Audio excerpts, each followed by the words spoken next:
him got out. Antoine Massey was the main one who, I guess, said he was going to shank the maintenance manager or maintenance worker.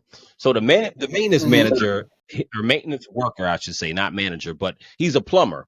So his name is what's his name? Sterling Williams. So he's locked up. They arrested him. He's got 10 counts against him. So I know. and his bond is $1 million. That's So crazy. It's probably more than some of them other people had.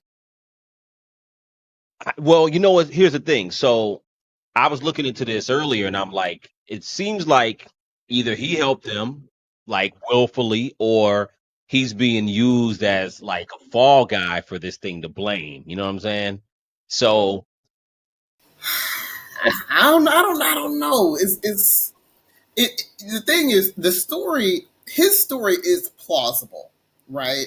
I mean, some big guy says, "Hey, I need you to do this, or I'm gonna shank you. I'm gonna stab you. I'm gonna cut you up."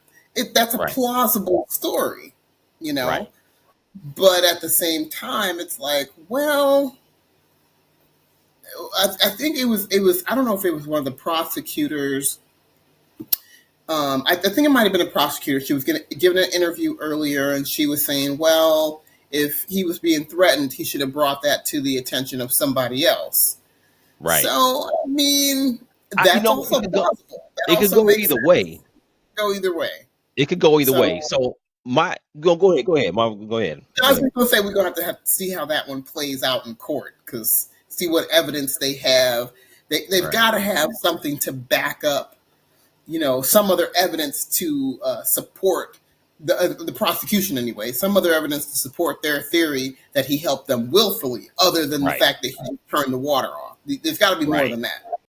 Right, exactly. Now the thing. So from what I understand, the full story with the maintenance worker or the plumber. So from what I understand, he was at the jail doing something else, and what happened is that there was a toilet, a candy cap toilet that was overflowing or running or whatever, and Hmm. he just happened to be working on something else and ended up there was no work ticket for this toilet, so he ended up going to, I guess, fix the toilet, but in order to fix it, he got to turn the water off. So that's what the story was. So they said he turned the water off, and that's when it was the same time when this whole jailbreak was supposed to happen. So apparently that's what the maintenance workers lawyer is saying. So Hmm. um, so we'll So see. then, when did this other story Was come that? about? So when did it? So when was he threatened to be shanked? Then. Well, apparently this is what the lawyer for the maintenance workers saying is that he was going to fix this toilet, and he was supposed to be fixing this toilet, and I guess apparently he was going to shut it off because he's not denying that he shut the water off. But what he's saying is that at that point, that was when he was threatened or something. So I don't know. It's an interesting. It's a little hard to understand, because it's like, okay, were you going to turn the water off anyway because of what the work you were doing, or did Right, somebody threaten you to turn the water right, off? Which is it? It can't necessarily be both, because if you were going to turn the water off anyway, I mean, I guess it could potentially be both. Maybe you were getting ready to turn the water off, and the guy comes up to you and says, "Hey, I need you to, turn this water off, or I'm gonna cut you." You know, right. but it It's actually been like, "Well, I was gonna turn the water off anyway." I don't know. I don't know. It's a little let me play what the lawyer said real quick because this is okay. my understanding. Let me play what the lawyer said, and you let me know if it makes sense to you. So let me play a Mr. little bit of Williams it. is absolutely innocent Okay. that he was pulled by the escapees and is being used as a fall guy by Sheriff Hudson. There's been accusations that he turned off the water, moved the toilet. What would you say to these accusations? Well, first off, him turning off the water is not an accusation. It's a fact. We readily admit that. He is the jail plumber. There was an overflowing toilet in what he tells me was a handicap stall that should not have been in use. Nevertheless, was open, and this toilet apparatus was clogged and spilling out into the floor. He was told by a deputy there was no work order. He asked, and the deputy convinced him that as he was there, could he just look at it? He assessed the situation, determined he would have to shut off the water to fix it, which he did in his role as jail plumber. What has your client said about the threats that he may or may not have received from him? That is a complete mischaracterization by law enforcement.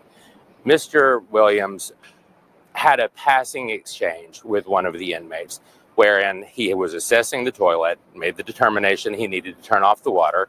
The inmate, as he was there, happened to say something about shanking him. He didn't take this as a threat. He wasn't acting out of fear.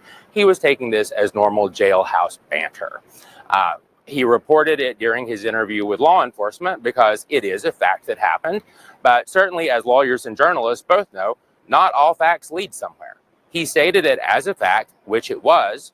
The fact that law enforcement has now tried to jump on that and make that his reason for conspiring, I suppose, is nothing more than a fallacy. From my understanding, from what I just heard, he's saying that he was working on the toilet and Antoine Massey threatened to shank him in passing. Now, the question is, in order for them to get out, to go through the wall with the toilets, to pull the toilets out, you do have to cut the water because there's going to be water everywhere. So it's kind of like if they're planning the escape, and cutting the water off is like a big part of this thing. Did they just get lucky that he happened to turn the water off right there? Well, and that is a very, very, very crucial point. Unless this was a spur of the moment thing, which I'm sure it was not, because very few escapes happen spur of the moment, if any at all, right? Right. So this obviously was planned. So it would stand to reason that if there was a planned prison break that involved going through a toilet, you would plan it at a time when you know someone is going to be there who is able to turn the water off. Right.